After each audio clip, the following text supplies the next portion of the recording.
مرتضى منصور مصدعنا بقاله كذا يوم ان الاهلي عامل لهم عمل، وان معمول عمل لفريرا ومعمول عمل لمش عارف مين وايه وايه وايه، صح؟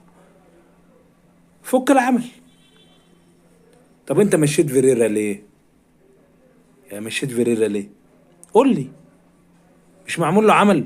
ما تفك العمل يا عم، اقرا عليه قرآن. اقرا على فيريرا قرآن. ما تبقاش كده. لكن تروح الراجل معمول له عمل تروح انت تقيله؟ طب يعني هي كده ايه؟ هو موته خراب ديار؟ يعني خليك واقعي شويه يا عم مرتضى.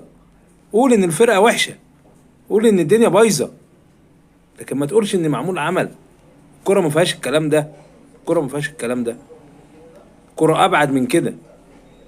شوف لعيبتك اللي كانوا بيشربوا ترمادون. شوفهم. شوف زيزو اللي مش قادر يجري، امام عاشور اللي مش قادر يشيل رجله من على الارض.